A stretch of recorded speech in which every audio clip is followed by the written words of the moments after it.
welcome. You're with the news today, Friday night, your primetime destination news, newsmakers, talking points. The big talking point is the constitutional crisis in Tamil Nadu. Governor Ravi versus Chief Minister Stalin. Is Raj Bhavan now a political pawn? And our big debate on Friday night. Do we need governors at all in this country? But first, as always, it's time for the 9 headlines at 9. Uniform Civil Code likely to be tabled in the upcoming monsoon session, say Modi government sources. A parliamentary panel of 31 MPs to deliberate on the issue on July 3rd. Senthil Balaji to continue as minister a day after the governor puts his dismissal order on hold. Tamil Nadu Chief Minister MK Stalin writes to RN Ravi, says governor has no power to sack a minister, will not abide by his decision. Another centre versus state conflict reaches the Supreme Court. Arvind Kejriwal's government in Delhi moves the apex court, says ordinance sidelines the elected government. High drama in Manipur. Chief Minister Biren Singh's letter offering to resign torn by protesters. Chief Minister now says he won't resign at this critical juncture. Opposition calls it a staged drama. Russian President Vladimir Putin dials Prime Minister Modi, discusses Ukraine war and Wagner mutiny with the Indian Prime Minister. Karnataka High Court shoots down Twitter's plea against the Modi government, asking it to take down sites. High Court wraps Twitter for non-compliance, asks it to pay a 50 lakh penalty. Homes for the underprivileged built on land seized from slain gangster Atiq Ahmed in Prayagraj. UP Chief Minister Yogi Adityanath hands over the keys to the new homeowners.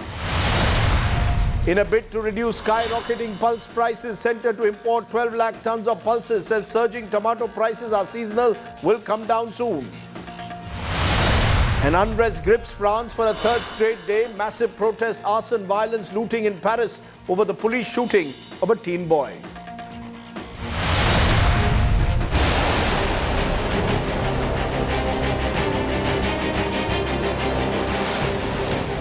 1959, a democratically elected left government in Kerala is dismissed. Since then, the governor's office has often been misused by the government at the centre. Elected state governments were toppled on the whims and fancies of the union government. In 1994 came the historic Bommai judgment. The Supreme Court puts checks on governors' powers to topple governments. From government formation to clearing state laws, Raj Bhavan still plays a big role. Face-off between Tamil Nadu Governor and Chief Minister Stalin exposes fault lines. Is Raj Bhavan reduced to a political pawn? Do we need governors? Our top focus. They live in palatial colonial Raj Bhavans on taxpayers' money. Retiring politicians from the ruling party and retired bureaucrats are usually the preferred choices. Often they end up tangling with an elected government, particularly if it's from an opposition party. The latest flare-up is in Tamil Nadu, where the Chief Minister MK Stalin has made it clear he will not follow an unprecedented order of the Governor RN Ravi asking him to dismiss a minister who is in jail, an order that has now been put on hold. From Tamil Nadu to Delhi via Maharashtra and Bengal, the big question, do we really need governors in this country? It's our lead debate.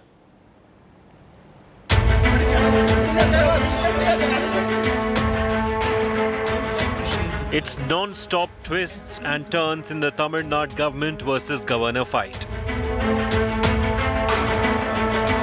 Weeks after Minister Senthil Balaji's dramatic arrest and subsequent hospitalization, CM MK Stalin and Governor RN Ravi have been shooting letters back and forth over Senthil Balaji's role in the cabinet. And things came to a head on Thursday night when the governor cited his powers to dismiss Balaji as a minister. The governor issued a statement claiming that Senthil Balaji has been removed from the Council of Ministers, citing that he has abused his power and tried to hinder with the investigation of the charges against him by ED and Tamil Nadu police. The letter set the cat among the pigeons in the DMK, with CM Stalin immediately making it clear they would fight this out in the Supreme Court. அவருக்கு அந்த அதிகாரம் கிடையாது. அது சட்ட ரீதியாக அதை சந்திக்கும். And then came another unexpected twist. The governor retracted his decision, saying he would first consult the AG and get a legal opinion. After meetings with DMK leaders on Friday, CM Stalin shot off a letter to Governor Ravi saying Senthil Balaji will continue as a minister without portfolio. The CM called the governor's decision to sack Balaji unconstitutional. The actions of the governor are untenable. The governor has no business to pass the order what he has passed. He is undermining the constitution. He is acting like a clown. It is clear that his actions are intentional. The whole of Tamil Nadu knows Mr. Senthil Balaji is a corrupt minister. The whole of Tamil Nadu knows he continuing in the cabinet is definitely not the right thing. The whole of Tamil Nadu expects the Chief Minister of Tamil Nadu to remove Mr. Senthil Balaji from the cabinet. DMK has put posters across Tamil Nadu depicting the various cases against several BJP leaders, asking if Governor Ravi will write to Delhi seeking the removal.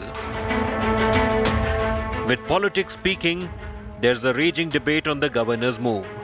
Can he dismiss a minister? More than going into the technical and legal nitty-gritty, do we want to have some morality in the public life or not? With the face-off escalating, the DMK is now upping the ante for the resignation of the governor. With Pramod Madhav and Shilpa Nair, Bureau Report, India Today. So we're going to raise the big questions. Do we really need governors in this country? That's the central question that I'm going to raise. Have governors crossed constitutional limits in this country? Have governors become political pawns in this country? And as I keep reiterating, do we really need governors? My first guest is a former law minister, senior Supreme Court advocate, and someone who played a critical role in a recent judgment of the Supreme Court while appearing before it in the Maharashtra governor case. Kapil Sibal joins me. Mr. Sibal, do you believe that the Tamil Nadu governor RN Ravi has set what many say is a new unfortunate precedent for what a governor can or cannot do by dismissing a minister without even consulting a chief minister? Has he committed constitutional harakiri, crossed a certain Lakshman Rekha in your view? Oh, absolutely. It's crossed the Lakshman Rekha. It's a constitutional impropriety.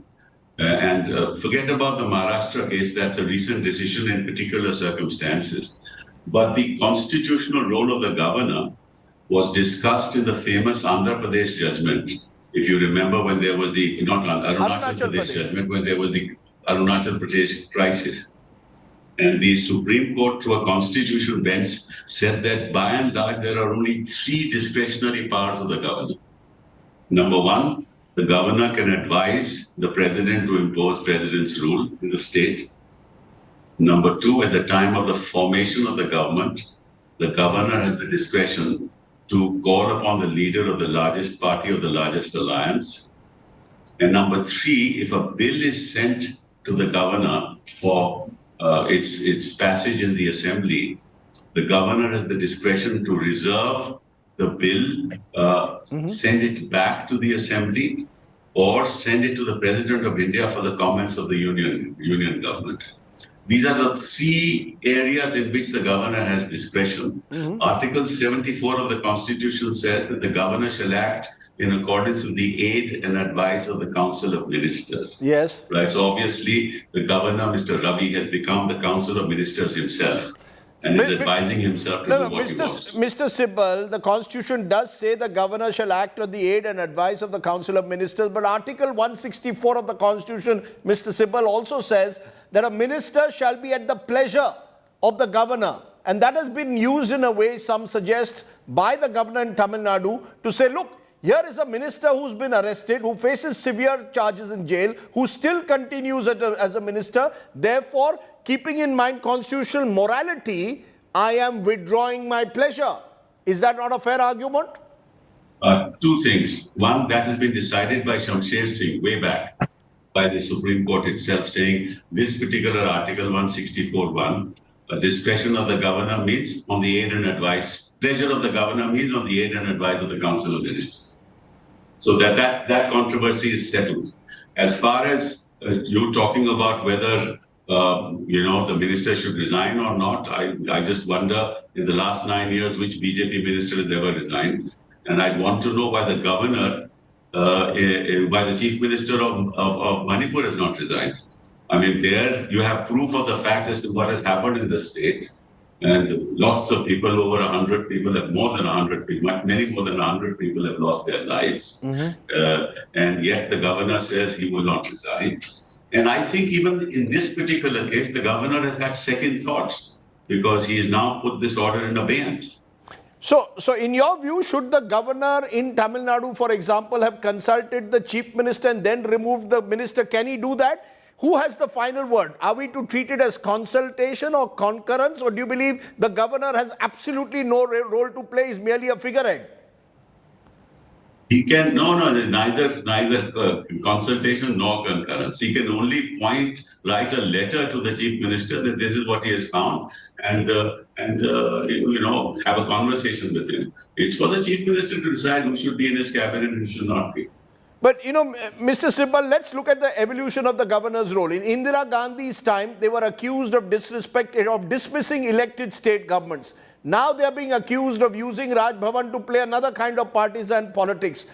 Part of the problem, some would say, the nature of the way governors are appointed. Who is appointed governors? They effectively are retired politicians of the ruling party or bureaucrats, and they become political puppets or agents of the center. Do you agree that the problem is Well, I think there should be a whole debate on whether you should have the institution of the governor at all. Because now it's a colonial legacy, as you know, it's part of the 1935 Act. And now governors are acting at the instance of the government at the center to destabilize elected governments. And the governor is misusing his powers. In every state, you see it in Kerala, you've seen it in other states, now you see it in Tamil Nadu, and you've seen it in Delhi. So this is most unfortunate, but that's what politics is all about. So let me therefore ask you in conclusion, are you saying as a former law minister that there should be now a debate in this country whether India needs governors at all? Whether you need a governor at all or not, maybe we need an institution other than the governor. Because what does the governor do other than advise the central government as to whether 356 should be imposed or not? What are the other roles of the governor? Ceremonial, mostly, and of course now political, entirely political. Even ceremonials become political roles. So one final question. You're saying very importantly, you believe that governors, there should be a debate whether there should be governors at all. Would you, in the case of Tamil Nadu, call for Governor RN Ravi to be removed? Should he be dismissed? Because the centre has said he's now been asked to seek the advice of the Attorney General before any decision is taken. Do you believe that based on what he did yesterday, should he be dismissed or not? Rajdeep, you're asking a question for which you know the answer. I don't know why you're asking this question. Has this government ever dismissed anybody? And what happened to the women wrestlers? Even forget about a minister's post. They haven't even thrown him out as president of the Wrestling Federation. What are you talking about?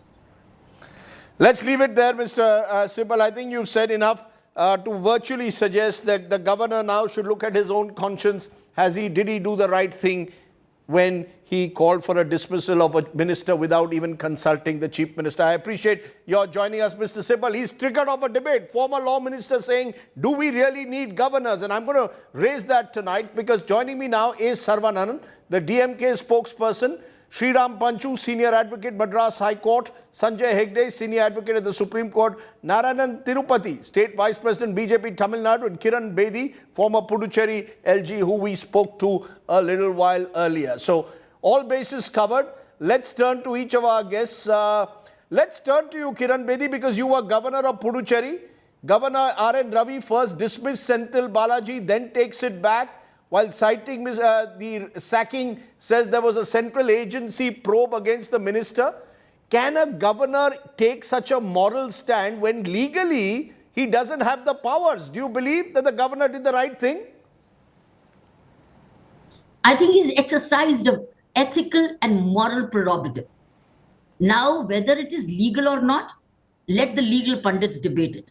But I think here is a man who has exercised his moral and ethical power and situation. I think that's what he's done. And he's been brave enough to do this.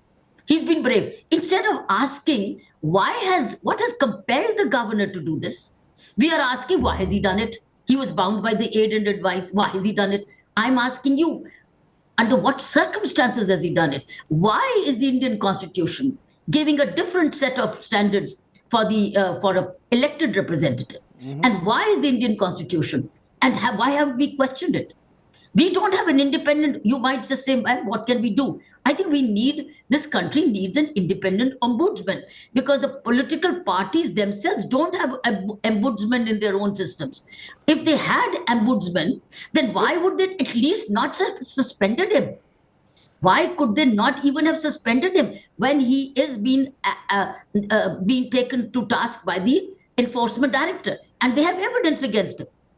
Otherwise, why would he go and get into judicial custody? Because judicial custody is done after whatever evidence you have, the courts have assessed it. No, but what is Ms. Bedi, is the motive to clean up politics, or is it political vendetta? That's the question. Are governors settling scores? I mean, is it the job of the governor to decide which minister to be sacked or not? My friend, I think we are mistrusting now everybody. Problem is all trust. We don't trust EDs. We don't trust anybody of our own. We don't.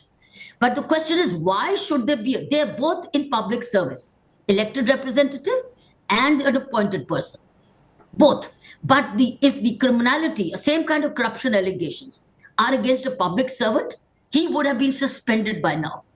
But when it comes to an elected representative, he continues to be in government.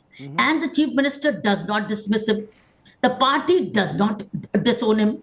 And election commission doesn't come in. Courts looking at whether the governor had the power to do it. But people have elected him. People do not have an organized body which takes them to task except to vote him out after 5 years, public memory being short. I think that's where we have probably gone very weak. We need to address this issue. What is it that, thank God, let's say, I think instead of wondering why has the government done it, the governor done it, I would say, why wouldn't he? Why should he not? He's the one who actually swears them in. He's the head of the administration. He's the protector of the Constitution. As a lieutenant governor, I swore, I remember, to protect the integrity of the Constitution. Interesting observations there, controversial, saying the governor has every right to, as guardian of the constitution, to act against ministers. Mr. Sarvanan of the DMK, you heard Kiran Bedi there, your response? I think Madam Kiran Bedi is biased towards the office of the governor, because we know what happened in Puducherry. Having said that, I think her views are against democracy. In a democracy, her views are unpalatable. So let's leave it there. And now let's come to the question of unpalatable. Why are they unpalatable? She says if someone, according to her, has been arrested, is in judicial custody, faces serious charges of corruption, why should that person continue? If the chief minister is not willing to make him resign, the governor will do so. Yes, Rajdeep, because we have done away with that convention long back. From 2014, how many BJP ministers are mired in criminal cases? Why none of them have been shunned away? Why? So it is not practiced anywhere. Why do you ask the DMK alone to practice that?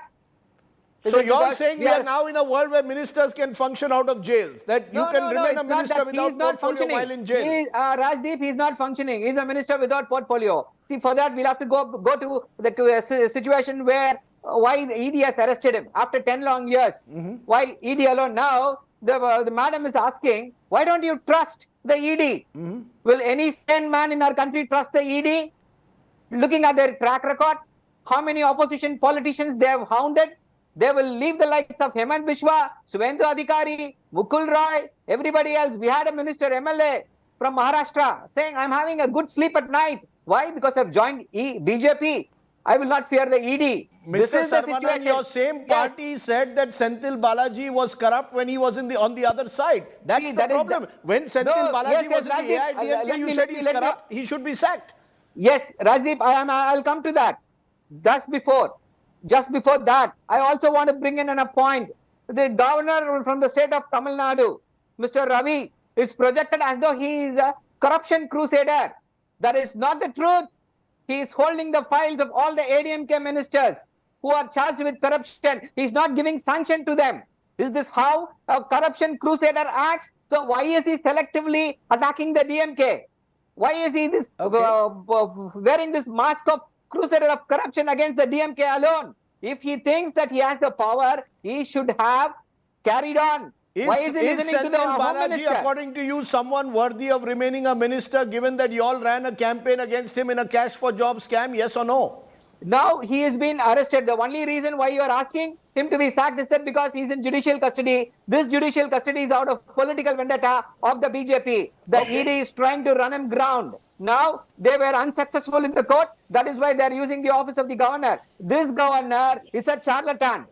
He is not a corruption crusader. He is not acting in the interest of the people of Tamil Nadu. You're claiming he's being used by the BJP to target the DMK government. Narayan Tirupati respond to that as State Vice President BJP Tamil Nadu.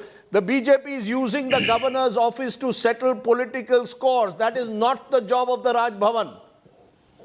No, see, it is very clear from Mr. Stalin's, the Chief Minister's response today that only because of the intervention of the Home Ministry's, advice, this has been put on hold. So how do you think? How do you say that the BJP I'll tell you why. Because this seems a bizarre case then, where you act and then think. You act against, you put out a press release saying I am sacking a particular minister, and then 4 hours later, you have egg on your face, you have and then you say, okay, now I will consult the Attorney General because the centre has asked me to. What's going on? Are you telling me that the governor did this without consulting the Home Ministry? Rajdeep, with due regards to you, the first question to me was about the central government. The second question was towards the governor. See, do we need governors? Yes, we need governors because the same person who accused Mr. Senthil Balaji as a thief, as a fraud, as a land grabber in 2017 or 18, the same person today as a chief minister is guarding him. That is why we need the governor. We need to understand this. So the governor will act as a check on the chief minister in your view. No. What is the role of the governor? Then why has he put the order on hold? Clearly he crossed a constitutional line. He crossed a Lakshman Rekha. Rajdeep, the governor has dismissed Mr. Senthil Balaji. We welcome it because Senthil Balaji is a person to be dismissed. I accept and I acknowledge what Mr. Stalin said in September 1, 2018. He had demanded the dismissal of Mr. Vijay Bhaskar. On that day, you can see in the tweets of Mr. Stalin also, he had demanded the dismissal of Vijay Bhaskar by the governor. Okay. So you're saying that Mr. Stalin had different rules when he was in the opposition, different rules now when he's in government. Mr. Saravanan, Narayanji, you have made your point. Yes, respond, Saravanan. Yes. See, if we accept this analogy that the governors have the power to dismiss corrupt ministers, tomorrow if the president says, oh, Mr. Amit Shah, I'm dismissing you. You're not able to maintain law and order in Manipur. Will the BJP accept this? Will the BJP say yes? Because the powers of the president and the governor are the same. This is not how a democracy functions. And Dr. Ambedkar was very, very clear. He said the governor under the constitution has no functions which he can discharge by himself. No functions at all. Okay. This is what that remains. So let them not equate so many things that the governor has this power, governor has that power. What about Suvendu Adhikari? Okay. What about Hemant Bishwa? Was he not the most corrupt man according to Mr. Amit Shah few years back? Okay, Who is he now? He's the poster boy of BJP. You know, But Hama, let them I not- keep let them not have the reiterating. past actions. I keep reiterating where you stand depends on where you sit in politics. You say Exactly. one thing in So let the opposition, BJP one thing in not government. preach us. But I want to turn to the Constitution. Sriram Panchu, Senior Advocate, Madras High Court. Are you also with Kapil Sibal, who was earlier on the show, that it's very clear? The governor is a figurehead. He has no discretionary powers. We may all want a corrupt minister to be removed, not to be given even the ministerial perks of any kind, but that's a decision for the chief minister who's elected. Can an unelected governor take that decision? Rajdeep, Mr. Sibal is absolutely correct. Ever since Shamsher Singh's case in 1974, the governor has very limited powers. He's only a constitutional figurehead, except for those three powers of, asking person to be a chief minister, dissolving the house, and reconsidering bills. Other than that, he must act only on the aid and advice of his council of ministers, and that includes the appointment or dismissal of any minister. So the governor in this case is completely out of line as far as law is concerned. There is another dimension I want to pay attention to. If you have a governor who's a respected person, who comes into office with some stature, who conducts himself with moderation and restraint, doesn't court controversy, is above the fray, then there is a reservoir of respect for that person. And when such a governor, gives advice and caution, that advice and caution will be listened to respectfully by a chief minister and may well be acted upon. But that's not the case in Tamil Nadu, unfortunately. Governor Ravi has been on the warpath continuously with the state government. He walked out during the governor's address because the portions deleted by him relating to Dravidian ideology and tall state leaders like Ambedkar and Kamaraj, he didn't read those portions. And when Stalin corrected him, the governor walked out. A very unseemly act. He debunks Dravidian ideology. He wants to change the name of the state. When UPSC selectees meet him, he says if there's a dispute between state and center, choose the center. He withholds bills and says, if I withhold the bill is dead. So he's been on the warpath. And so if you have a good governor, the CM will heed his advice. So you're saying the governor will be judged by his track record? Like the way Mr. Ravi's, yes. Your governor will be judged by his track record? By who he was before he came. Right. Yes. And exactly. Let me who just... he was and how does he conduct himself in office. So his conduct is critical. Let me just for a moment and that gives you a clue as to... Sir, just hold on. Let me give some historical context to this. The historical context is quite simply this. And I want to play some old shots here. Archival footage. Indira Gandhi's time. She would dismiss governments routinely. President's rule was applied routinely in the 1970s. Governments were dismissed by Mrs. Gandhi. You had governors like Ram Lal who dismissed NTR. Remember, famously, NTR was dismissed in the 1980s. You've had governors like Bhutta Singh, who again were dismissed and elected government of Nitish Kumar. These are various instances. I'm just putting them out on screen. There are various instances where governors have either transgressed the basic rules, particularly during Indira Gandhi's time. Sanjay Hegde, when you recall those days, maybe people will say that, look, this has been a practice for years. Right from 1959, the first time a governor dismissed an elected left government of EMS Nambudripad, to Uttarakhand, where governor asked the Congress government to prove majority. Eventually, they went to the Supreme Court and the government was protected. Do you agree that governors have routinely, NTR most famously, have routinely dismissed it, and therefore, do we need to relook at the role of governors? Is the problem with the very idea of governors in India at the moment? Well, you see, governors are an important buckle in a quasi-federal system that India has. Each of the states is independent in its own domain, but is also subject to the overall control of the center. And that's where the governor comes in. But The governor or the president are mere constitutional figureheads. Like the English monarch, they reign, they do not rule. And all these instances that you cite were where the governors recommended to the center the dismissal of the state government, and the state government was dismissed. Now we are coming to a situation where an individual governor says about an individual minister off with his head. That is not how the system functions. And like Mr. Saravanan said, can the president of India say that for instance, the Wrestling Federation minister, these charges are grave? We do not think no, he's the chief Kiran of the Bedi's child. Could he be removed as an MP? Tomorrow you're saying the President of India could tell Prime Minister Modi, remove Brij Bhushan Saran Singh because I think that he has crossed certain boundaries. That's what you're saying without even informing the Prime Minister. Yes, if she requests the Prime Minister, that is all right. But if if without the Prime Minister giving her that advice, if she passes an order of removal, that would be void. Okay, yeah, nothing that the governor does in a constitutional scheme can be without the advice of the cabinet.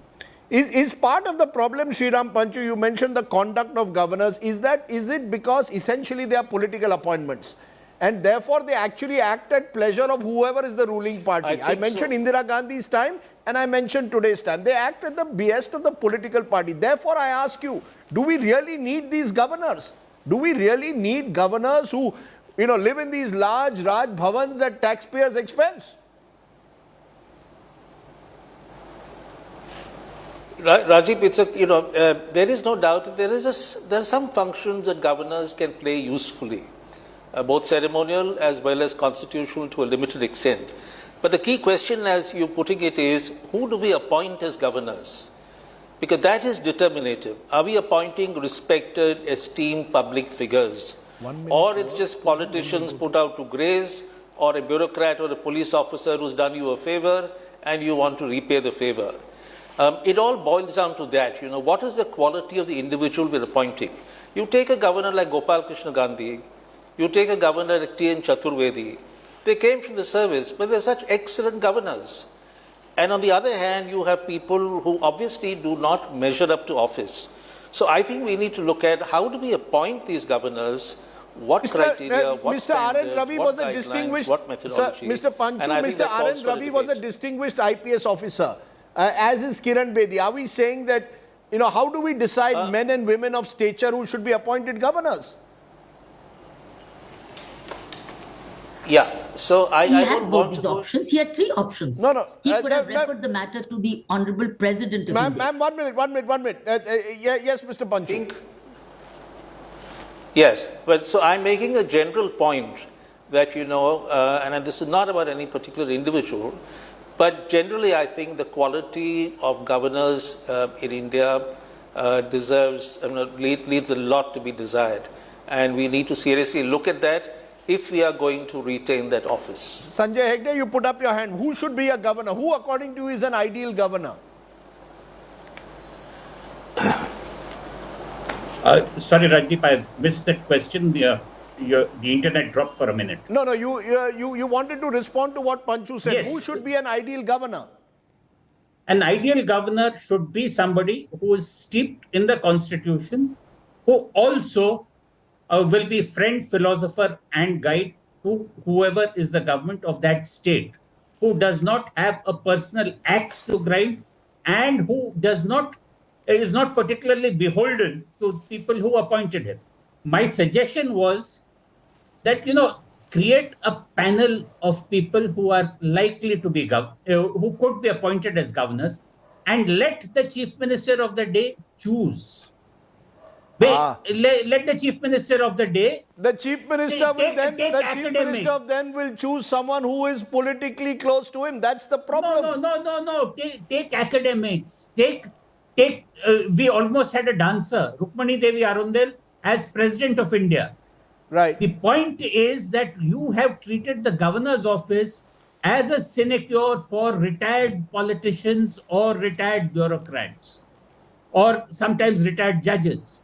Do not treat that as a sinecure. Okay. Treat that as a holy responsibility. Okay, I take your point, and I think that's a good point. I hope that message is going loud and clear out there. I appreciate all my guests joining me on that debate. I want to move on that subject because it's not just Tamil Nadu, where at the moment an elected government is at a loggerhead with governors. Take a look at what's happening in Bengal. Former Governor Jagdeep Dhankar, his successor Ananda Bose, the Trinamool Congress is in constant tussle with them. You have VK Saxena versus Arvind Kejriwal here in Delhi, the LG. Then you've got Arif Mohammad Khan, who's locking horns with the Pinarayi Vijayan government. And therefore, it is across the country at the moment that you have various constitutional functionaries, governors, LGs, who are in tussles. Tamil Soundarajan in Telangana as well. Let's take that now to our next guest. And joining me now is another special guest. I'm joined by the Trinamool Congress's firebrand Lok Sabha MP, Mahua Moitra. Appreciate you joining us, Mahua Moitra. It's not just, as we are showing, Tamil Nadu, where governors are in the crosshairs of political parties, but across this country, including in your home state of West Bengal, governor versus the political leadership, particularly of many opposition-ruled states like yours. Who's to blame? The governor or political parties that simply don't want to be shown the mirror? If the governor was exercising his powers as a constitutional head and acting as a neutral arbiter, then I think it would be very different. The question now is we've actually seen this decline in the last 20 years, but it has been rather acute under the BJP government, where governors have become pure political appointees. And they feel no need to even gain a semblance of neutrality. That's what the problem has been. There's been a complete lack of breakdown, complete lack of trust between opposite. I remember when Gopal Krishna Gandhi was a governor of Bengal, and the chief minister would go and actually look to him like a savior, like a father figure, and would get advice. That kind of bonding, or that kind of advice that you get from a father figure, a constitutional head, has completely broken down. But if Mahua Moitra, with due regard, if a political party is seen to violate constitutional norms, if, for example, as we saw in Tamil Nadu, an arrested minister is not removed by the chief minister, or in Bengal, where you are, political violence takes place during panchayat elections, is the governor not supposed to say, I'm worried about the situation in the state? Is he not supposed to call up the chief minister? There's nothing wrong with the governor calling up when there's violence, but there is something wrong with the governor sitting in the Raj Bhavan and having BJP functionaries come in and tell him everything, and then he just takes and reads the paper which the BJP functionary has given him. There's a problem with that. There's nothing wrong with the governor showing a mirror, but there is a problem with the governor acting as a mouthpiece of the ruling party at the center, and for the Raj Bhavans to function as BJP shakhas all over India. There's a definite problem with that. For example, if the minister has been arrested, then arrest is not proof of guilt. Arrest is not proof of guilt. There is due process of law. So while there is due process law, he's been stripped of his portfolio.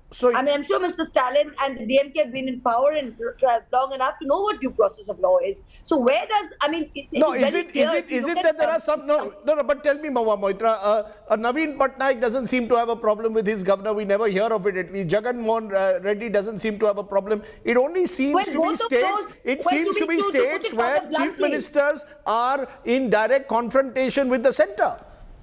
That's exactly the point. The chief minister, the Naveen Patnaik is kind of like sitting on the fence. Naveen Patnaik is a person who is perfectly willing to coexist with the BJP at the center and with the BJP in the state.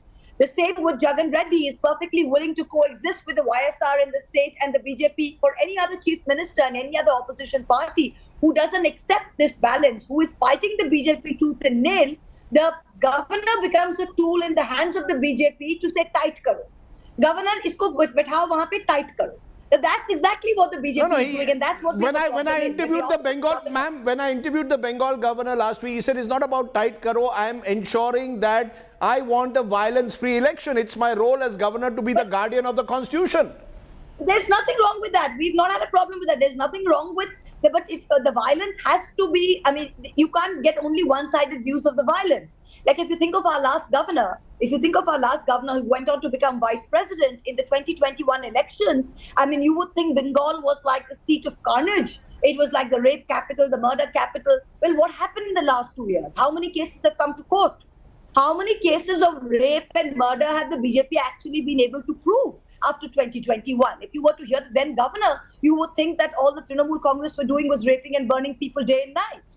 No, so that element of neutrality that a constitutional head is supposed to have, that has completely gone out with the BJP political appointees, and that's what... Let's be honest, ma'am, with due regard, even when the Congress was in power, particularly in Indira Gandhi's years, governors were appointed as political agents who even would dismiss any opposition chief ministers and governments. The question, therefore, is, do we really need Raj Bhavans? If Raj Bhavans, whether in the 1970s or in the 21st century, are being used to serve political ends, then do away with it.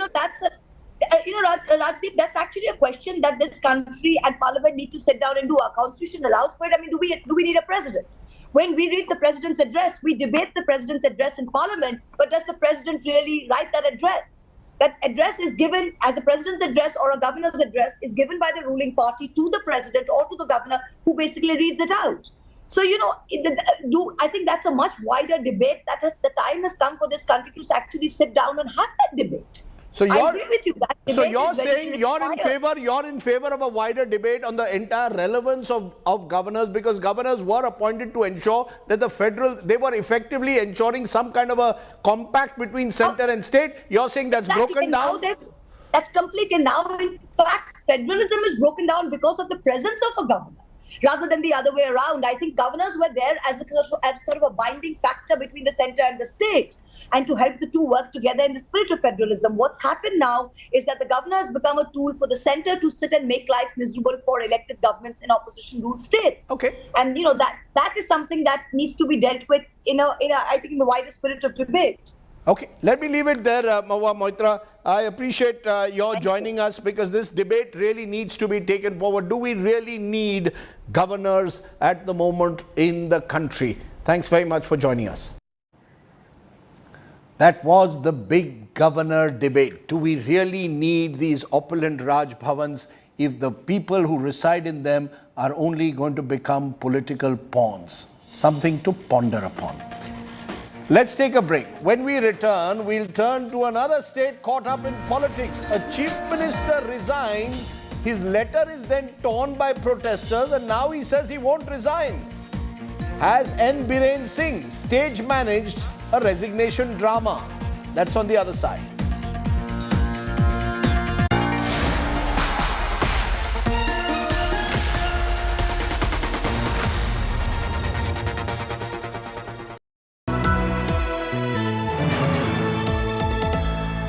The software engineer meets the gifted content writer, meets the cool UI UX designer, meets the talented photographer to create the big dream.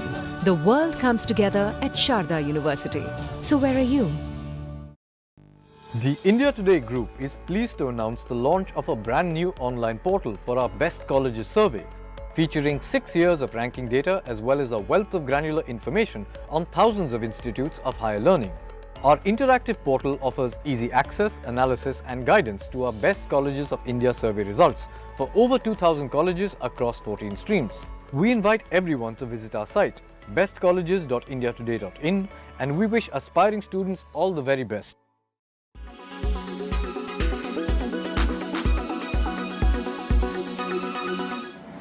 Possible human remains from the Titan submersible were recovered on Wednesday, brought to shore alongside what's thought to be debris of the shattered vehicle.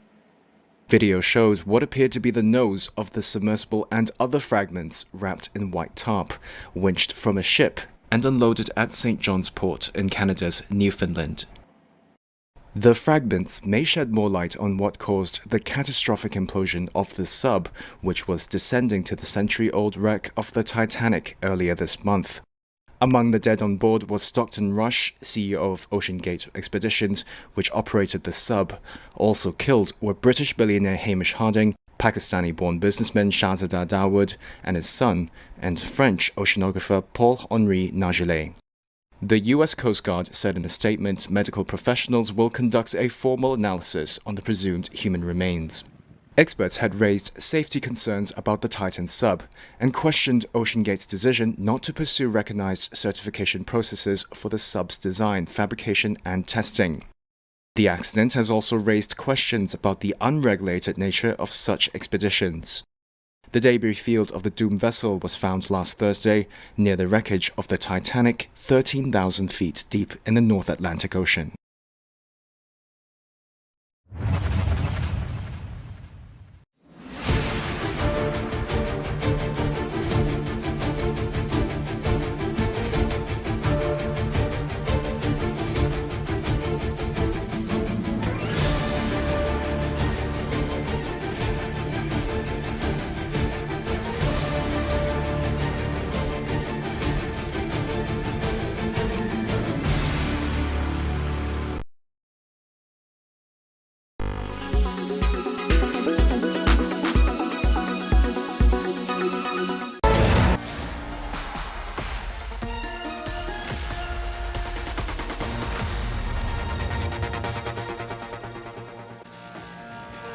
Welcome back. Let's turn to the latest in Manipur, where there was a twist again with a political drama unfolding after news of Chief Minister N. Biren Singh's resignation spread like wildfire. Suddenly, supporters of the Chief Minister gathered at his residence, tore up his resignation letter that he was to take to the governor. And guess what? Now the Chief Minister says he won't resign. All this even as Manipur remains tense. Take a look at this resignation drama.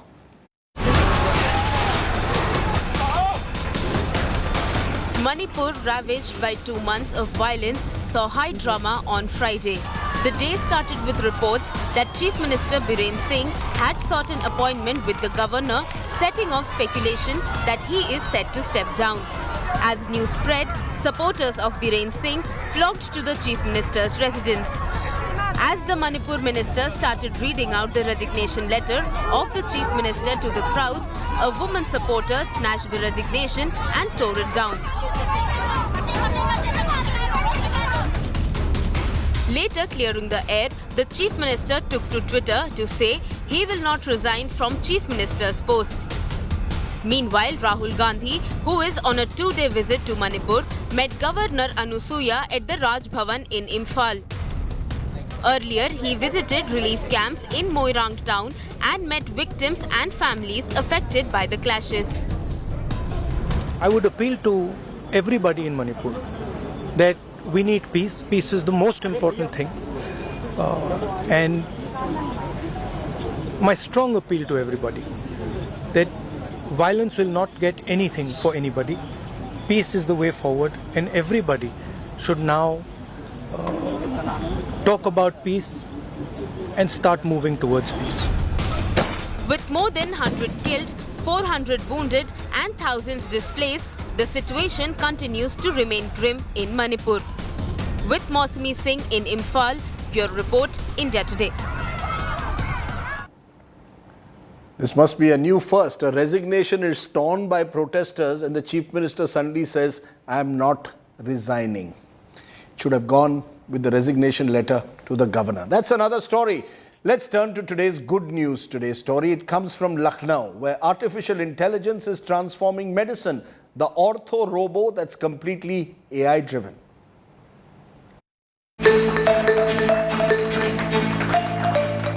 Artificial intelligence, AI, an ever-evolving field, is transforming the world we live in, unleashing wonders that were once unimaginable. Now, artificial intelligence is transforming lives in Lucknow in the field of medical science.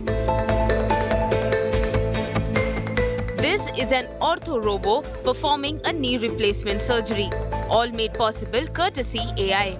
And this is a game changer in Uttar Pradesh, as this AI-powered robo will now perform more ortho procedure in Lucknow's Apollo Medics. This is a most advanced active robotic system. Active means कि हम इसमें surgical planning करते हैं और वो surgical planning surgeon अपने experience के हिसाब से पेशेंट की बॉडी के हिसाब से करता है, तब उस सॉफ्टवेयर को सेव करके और रोबोट में कनेक्ट कर दिया जाता है. So how does this work? All the information is fed into the robo and then it works on its own, performing the surgery directly. 0.1 millimetre तक एक्यूरेट होता है ये। और अगर आप मैनुअल सर्जरी और रोबोटिक सर्जरी की बात करें तो मैनुअल सर्जरी 70% एक्यूरेट, तो this is 95% accurate. From revolutionizing industries to enhancing everyday life, AI has proven to be a catalyst for progress and innovation. Bureau Report, India Today. More power to AI and to our doctors. Remember, tomorrow is Doctors' Day, so I wish all our doctors a happy Doctors' Day. Time for me to say goodbye ahead of the weekend. I leave you, though, with our image of the day. Unrest that's gripped France for a third straight day. Massive protests, arson, violence, looting in Paris after a police shooting of a teen boy has led to street protests across that country. We hope that peace there too returns, as we hope that peace will return nearer home in Manipur. You stay well, stay safe. Good night, Shubh Ratri, Jai Hind, Namaskar.